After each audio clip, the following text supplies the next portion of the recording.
ആപ്കി അദാലത്തിൽ cricket star Muhammad കൈഫിന്റെ മേലുള്ള കുറ്റാരോപണം ഇദ്ദേഹം ഒരു ഫിറ്റ്നസ് ഭ്രാന്തനാണ് എന്നുള്ളതാണ്. കൈഫ്, താങ്കളുടെ പേര് മുഹമ്മദ് കൈഫ് എന്നാണ്. അതിൽ കൈഫ് എന്നുള്ളതിന്റെ അർത്ഥം ആക്രോശം എന്നുള്ളതാണ്. ശരിയാണോ? അതെ, കറക്റ്റ് തന്നെയാ. പക്ഷെ താങ്കൾക്ക് ഫിറ്റ്നസ്സിലാണ് ആക്രോശം കൂടുതൽ. ഇല്ല, അത് വന്നിട്ട് ഒരു പ്ലെയർ ആണെങ്കിൽ, ഒരു അത്ലറ്റ് ആണെങ്കിൽ നന്നായിട്ട് പെർഫോം ചെയ്യണമെങ്കിൽ ഫിറ്റ്നസ് വളരെ അത്യാവശ്യമാണ്. അതുകൊണ്ട് ഞാൻ ആ കാര്യം പെട്ടെന്ന് തന്നെ റിയലൈസ് ചെയ്തു. മറ്റുള്ള പ്ലേയേഴ്സിനോട് ചോദിക്കുകയാണെങ്കിൽ അവരൊക്കെ വളരെ ലേറ്റായിട്ടാണ് ഫിറ്റ്നസ് സ്റ്റാർട്ട് ചെയ്തത്. റൊട്ടീന് വളരെ ലേറ്റായിട്ട് ഫോളോ ചെയ്തു. പക്ഷെ അതിനുശേഷം അവർ ഒരുപാട് വിഷമിച്ചിട്ടും ഉണ്ടാവും. ഫിറ്റ്നസ് വളരെ ഡൗൺ ആയിട്ടുണ്ട്, നമ്മൾ വീണ്ടും അതൊക്കെ ഫോളോ ചെയ്യണം, അങ്ങനെയൊക്കെ. ആ കാര്യത്തിലൊക്കെ ഞാൻ വളരെ ലക്കിയാണ്. കാരണം ഞാൻ ആരംഭത്തിലെ തന്നെ ഫിറ്റ്നസ്സൊക്കെ വളരെ ഫോക്കസ് ചെയ്തിട്ടുണ്ടായിരുന്നു. എനിക്ക് തോന്നുന്നത് എന്താണെന്ന് വെച്ചാൽ ഞാനെല്ലാം കറക്റ്റായിട്ട് തന്നെയാണ് ചെയ്തു വന്നത്. വളരെ എൻഗേജ്ഡ് ആയിട്ട് ഫസ്റ്റ് മുതലേ ഞാൻ ഫോളോ ചെയ്ത് വരികയായിരുന്നു. അത് വളരെ നല്ലൊരു കാര്യം തന്നെയായിരുന്നു. ഞാൻ അറിഞ്ഞത് കാൺപൂരിൽ താങ്കൾ പരിശീലിക്കുന്ന സമയത്ത് താങ്കളെ ഫീൽഡിൽ നിന്ന് പുറത്തയക്കാറുണ്ട്. കാരണം താങ്കൾ കൂടുതൽ പരിശീലനം നടത്താറുണ്ട്, ഫിറ്റ്നസിൽ കൂടുതൽ കോൺസെൻട്രേറ്റ് ചെയ്യുന്നതുകൊണ്ട്. അതായത് അവിടെ അതല്ലാതെ വേറെ ജോലിയൊന്നും ഇല്ല. ഗ്രൗണ്ടോടെ വെറുതെ കിടക്കുന്നു, നമ്മുടെ ആവശ്യത്തിനനുസരിച്ച് നമുക്കത് ഉപയോഗിക്കാം.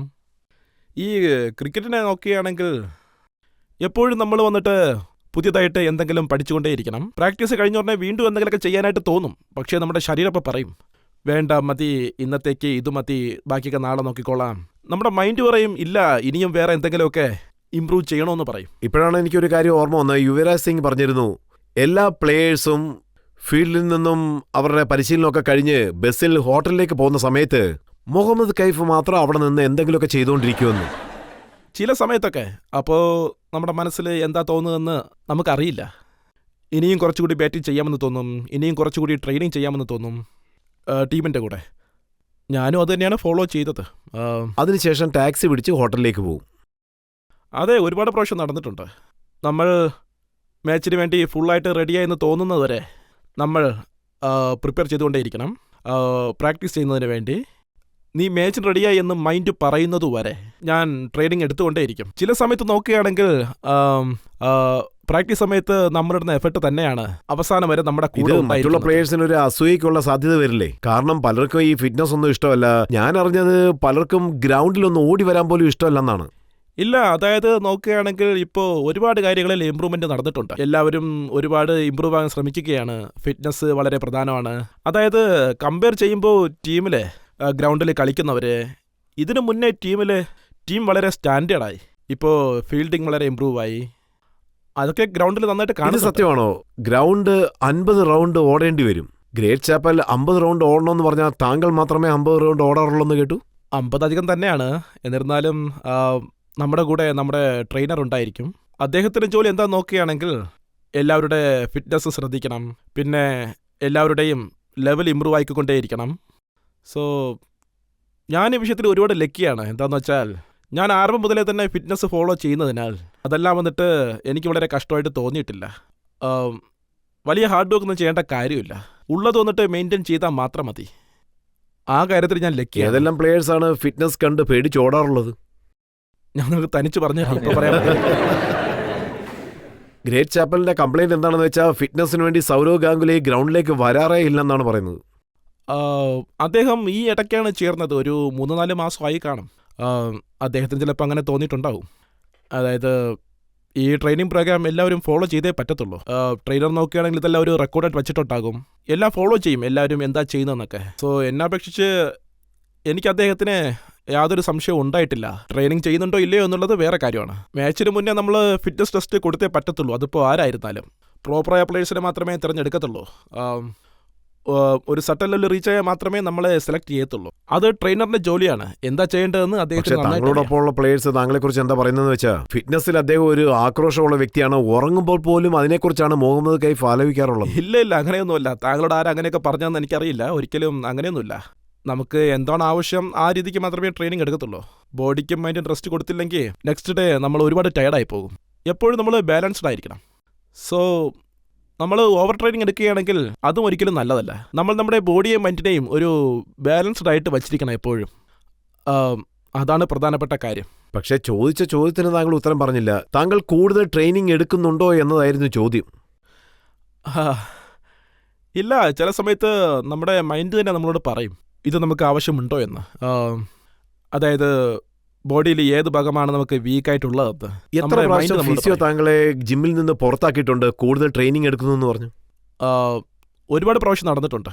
ചില സമയത്ത് അവർക്ക് അങ്ങനെ തോന്നിയേക്കാം. നമ്മുടെ പ്രവൃത്തി പിന്നെ സമയം എവിടെയാണോ ആക്റ്റീവ് ചെയ്യേണ്ടത് അവിടെ അത് ആക്റ്റീവ് ചെയ്യാറില്ല. ജിമ്മിൽ അധിക സമയം സ്പെൻഡ് ചെയ്യുന്നത് കൊണ്ട് നമുക്ക് പണിഷ്മെന്റ് തരാറുണ്ടായിരുന്നു, എവിടെയാണ് ആവശ്യം അവിടെ പോയി ചെയ്യുന്നൊക്കെ പറഞ്ഞിട്ട്. സോ ഇങ്ങനെയൊക്കെ ചില സമയത്ത് നടക്കാറുണ്ട്. ഇപ്പോൾ എന്റെ ലക്ഷ്യം എന്താണെന്ന് വെച്ചാൽ രണ്ടിനെയും ബാലൻസ് ആയി വെച്ചിരിക്കണം. ഇപ്പോൾ ഔട്ട്ഡോർ ആയിക്കോട്ടെ ഇൻഡോർ ആയിക്കോട്ടെ, രണ്ടും ബാലൻസ് ആയിട്ട് വെച്ചിരിക്കണം.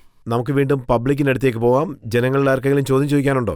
സാർ, ഞാൻ പാകിസ്ഥാനിലെ കറാച്ചിയിൽ നിന്നാണ് വരുന്നത്. എന്റെ ചോദ്യം എന്താണെന്നാൽ, നിങ്ങൾ കറാച്ചി മാച്ചിൽ നന്നായിട്ട് പെർഫോം ചെയ്തില്ല. അതിന് മുന്നേ നിങ്ങൾ ഔട്ടായി. അതിന് കോച്ച് നിങ്ങളോട് മുന്നേ തന്നെ വന്ന് ഗാംഗുലിയെ കളിക്കാൻ വിടണോ അല്ല നിങ്ങളെ വിടണോ എന്ന് ചോദിച്ചാൽ നിങ്ങൾ എന്തായിരുന്നു പറയാ? ഓൾമോസ്റ്റ് എല്ലാ പ്ലേയേഴ്സും കളിക്കാൻ പറ്റില്ല എന്ന് പറയാറില്ല. അവസരത്തിന് വേണ്ടിയാണ് കാത്തിരിക്കുന്നത്. ഈ ഗെയിമിനെ പറ്റി നോക്കുകയാണെങ്കിൽ നമ്മൾ കളിച്ചേ പറ്റത്തുള്ളൂ.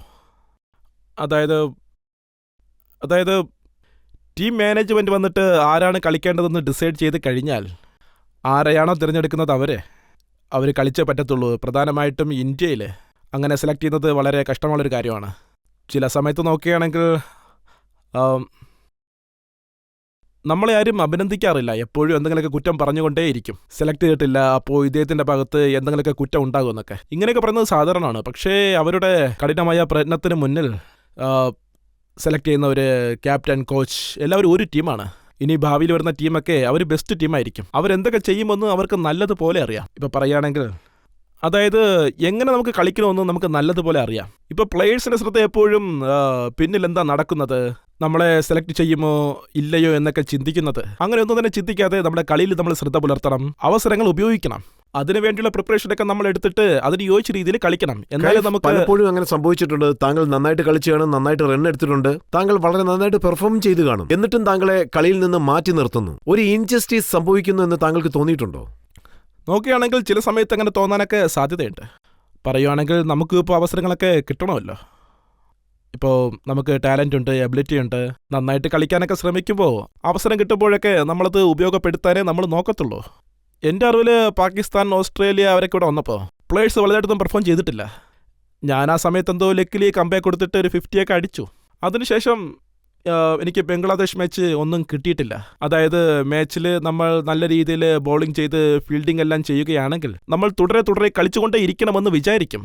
ഇനിയിപ്പോൾ വരാൻ പോകുന്ന എല്ലാ മാച്ചിലും നമ്മുടെ ടാലൻറ്റ് കാണിക്കണമെന്ന് വിചാരിക്കും. ഇനിയും നമ്മൾ നല്ല രീതിയിൽ ഇമ്പ്രൂവ് ആകണമെന്ന് നമ്മൾ വിചാരിക്കും. ഇനിയും കൂടുതൽ മാച്ച് കിട്ടണമെന്നായിരിക്കും നമ്മുടെ ലക്ഷ്യം തന്നെ.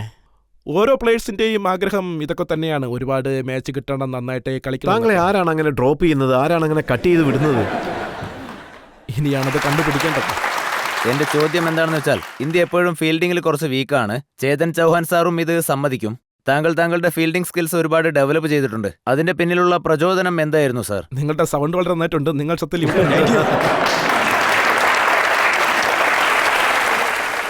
ഇല്ല, ഫീൽഡിംഗ് നോക്കുകയാണെങ്കിൽ ഇപ്പോൾ നമ്മുടെ ടീം ഒന്ന് റെഡി ആയിട്ടുണ്ട്. യങ്സ്റ്റേഴ്സ് ഒരുപാട് പേര് വരുന്നുണ്ട്. താങ്കളാണ് തുടങ്ങി വെച്ചത്. അതെ, കൾച്ചർ മാറിയിട്ടുണ്ട്, ഫീൽഡിംഗ് ട്രെൻഡും മാറിയിട്ടുണ്ട്. ഫീൽഡിങ്ങിന്റെ പ്രയോജനം ശരിക്കും പ്ലേയേഴ്സൊക്കെ മനസ്സിലാക്കുകയാണെങ്കിൽ വീണ്ടും ഇനിയും നല്ലതായിട്ട് വരും. ടെസ്റ്റില്, വൺഡേയില്, എല്ലാത്തിലും. വളരെ ലേറ്റായിട്ടാണ് ഞങ്ങൾ തന്നെ റിയലൈസ് ചെയ്തത്. മറ്റുള്ള ടീമിനെയൊക്കെ നോക്കുമ്പോൾ കൊച്ചുനാളിൽ ഞാൻ ടി വി ഒക്കെ കാണുമ്പോൾ എനിക്ക് മനസ്സിലാവാറുണ്ട്, നമ്മുടെ ടീം ഫീൽഡിംഗ് ചെയ്യുന്നതും ഇപ്പോൾ ഓസ്ട്രേലിയ, സൗത്ത് ആഫ്രിക്ക അവരൊരു ഫീൽഡിംഗ് ചെയ്യുന്നതും കമ്പയർ ചെയ്യുമ്പോൾ വലിയ ഡിഫറൻസ് ഉണ്ട്. വളരെ വലിയൊരു ഗ്യാപ്പ് ഉണ്ടായിരുന്നു. സോ അത് കാണുമ്പോഴും എനിക്ക് കുറച്ച് പറയുകയാണെങ്കിൽ ഡിഫറൻ്റ് ആയിട്ട് ചെയ്യണമെന്ന് എനിക്കും ആഗ്രഹമുണ്ടായിരുന്നു. എൻ്റെ ലൈഫിൽ ഞാനൊരു നല്ല ഗോൾ കീപ്പർ ആകാൻ ആഗ്രഹിച്ചത്. നല്ല ഫീൽഡേഴ്സൊക്കെ ഇല്ലാത്തപ്പോൾ എന്തെങ്കിലുമൊക്കെ ചെയ്ത് പുതിയതായിട്ട് എന്തെങ്കിലുമൊക്കെ ചെയ്യണമെന്ന് വിചാരിച്ചു. ഇപ്പോൾ ഗ്യാപ്പ് കുറച്ച് കുറഞ്ഞു. എല്ലാവരും റിയലൈസ് ചെയ്ത് തുടങ്ങി ഫീൽഡിംഗ് വളരെ ഇമ്പോർട്ടൻ്റ് ആണെന്നുള്ള കാര്യം.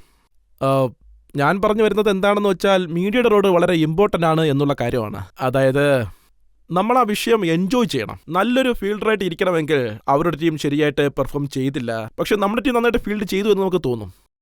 നമ്മൾ കൊച്ചുനാളിലെ തൊട്ട് തുടങ്ങിക്കഴിഞ്ഞാൽ നിങ്ങൾക്ക് ബാക്ക് സപ്പോർട്ടുണ്ടായിട്ട് നിങ്ങളെ മുന്നോട്ട് നയിക്കുന്നത് പോലെ ഉണ്ടായിരുന്നാൽ 100 അടിച്ചിട്ട് 5 വിക്കറ്റും എടുത്തു കഴിഞ്ഞാൽ അടുത്ത ദിവസം തന്നെ നമ്മുടെ പറ്റി പേപ്പറിലൊക്കെ വരും, 100 റൺസ് അടിച്ച് 5 വിക്കറ്റൊക്കെ എടുത്തെന്ന് പറഞ്ഞ്. നന്നായിട്ട് ക്യാച്ച് ചെയ്താലോ, നന്നായിട്ട് സ്റ്റോപ്പ് ചെയ്താലോ, ഒരു പാർട്ട്ണർഷിപ്പിനെ ബ്രേക്ക് ചെയ്താലോ പ്ലേയേഴ്സൊക്കെ വരും, 2-3 വിക്കറ്റ്സൊക്കെ എടുക്കും. അവിടെ നിന്ന് ഗെയിം തന്നെ അങ്ങ് ചേഞ്ച് ആവും.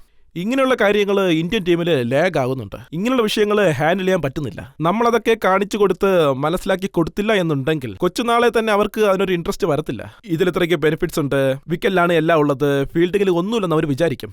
ആ കൾച്ചർ ഇപ്പോൾ ചേഞ്ച് ആയിക്കൊണ്ടിരിക്കുകയാണ്. ടീമിൽ നല്ല ബെനിഫിറ്റ്സ് ഉണ്ട്, നന്നായിട്ട് അപ്രീഷിയേറ്റ് ചെയ്യുന്നുണ്ട്. ഇതുകൊണ്ട് വളരെയധികം മാറ്റങ്ങൾ വരികയാണ്.